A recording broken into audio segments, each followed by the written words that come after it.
Hello everyone. Today I'm going to be taking you through some tunings that Iron and Wine uses. Iron and Wine, a.k.a. Sam Beam, one of the greatest acoustic guitar players, at least of our time. Anyway, Iron and Wine, or Sam Beam, he's an artist who uses a lot of different tunings and a lot of different capo positions, and that's part of what makes his music so good and gives him such a kind of richness and diversity to his guitar playing and just to his songs in general. And so there's three main tunings which I've been able to figure out that he uses, and I'm just going to take you through all three of those, show you some songs as examples. So we'll start out with E standard because it's the standard tuning that everyone knows. But Iron and Wine uses this in quite a few of his songs. Some of his famous songs more popular songs like Lion's Mane and Trapeze Swinger. And it's just the notes are E, A, D, G, B, E. Kind of the tuning everyone knows. So this is a good tuning to use if you're trying to learn some Iron and Wine songs for the first time and you kind of want to ease into it, because you can have your familiar chord shapes and just your familiar positions, and it's a good way to get started with Iron and Wine's music. And yeah, I'll just run you through some of the songs and show you how they're played.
So there is also a variation of standard tuning that Iron and Wine uses in his song Naked As We Came, which is drop D, where you just drop the 6th string down to that D note.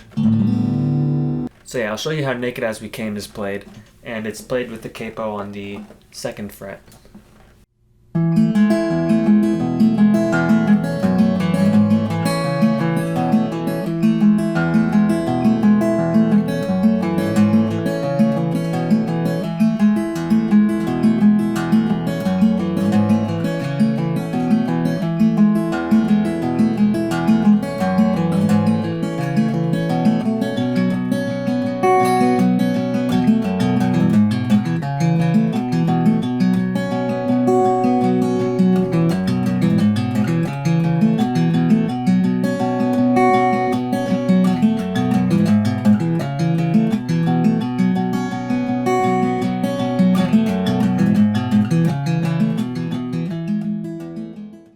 Alright, so the next tuning I'm going to show you is called Open D. And this is a tuning that's pretty similar to standard tuning. You just change 3 of the strings, and it's actually quite similar to drop D.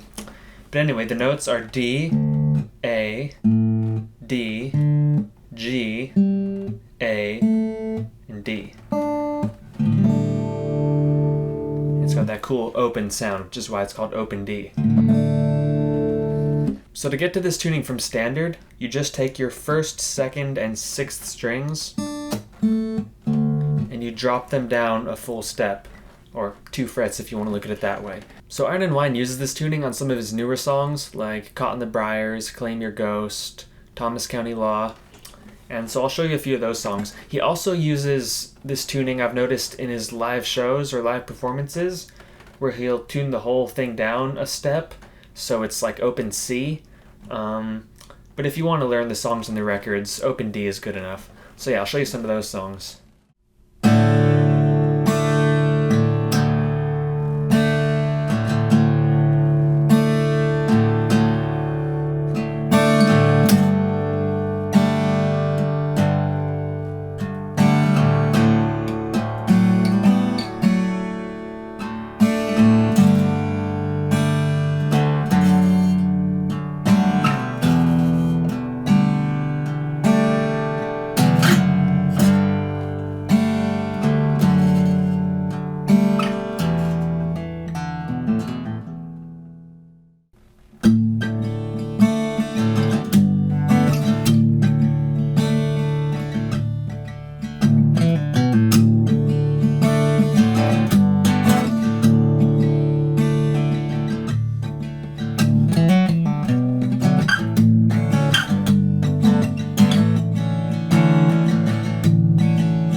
Alright, so the third and final tuning that I'm going to show you guys is open F.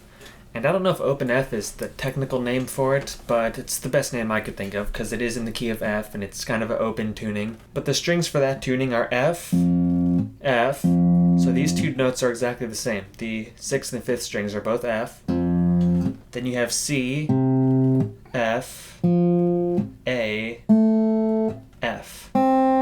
So there's a lot of F's in there, and it sounds like this when you play it open. Really cool open sounding tuning. And this is a pretty low tuning, so if you have two guitars and you want to put thicker strings on one, just for this tuning, you can do that. Or it works fine with regular strings as well. You just might get a little twangy, you know. You can also play this tuning a full step up, so as if it were the 2nd fret. And it's not going to be too much tension on your strings or anything. I use this tuning a lot myself with the full step up variation because it's just such a cool, like, I don't know, melodic, peaceful kind of tuning. I don't know, it just has a really cool ring to it.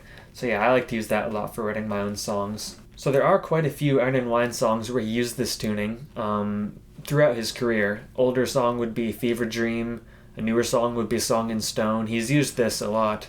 So I'll probably show you quite a few examples of this tuning because there's just so many cool songs and cool things he's done with this one.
So there you have it. That's the secret to the Iron & Wine tunings. And I think the fact that he uses a lot of different tunings really is like a key factor to why his music is so good and why he's able to experiment and do so many different cool things with his songs. Another thing too is, as you've seen, he uses a lot of different capo positions to get different sounds, and what he'll often do is in the live shows, he'll play at a different capo position than he does in the studio recordings, so he'll change his own songs that way, which is really cool because that allows him to experiment with different vocal ranges and sort of changing the vocal melodies while keeping the chord structure of the song the same. And of course, another thing about Iron & Wine songs that makes it so diverse and so special is he uses all kinds of different picking patterns. He'll sometimes strum, or he'll do finger picking. So that's kind of the key to the Iron & Wine sound, I think, is just variety. Different tunings, different picking patterns, different capo positions, changing songs when he plays them live.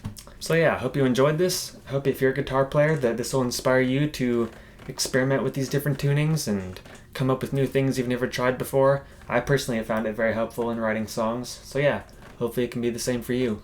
And other than that, thanks for watching. I'll see you guys later.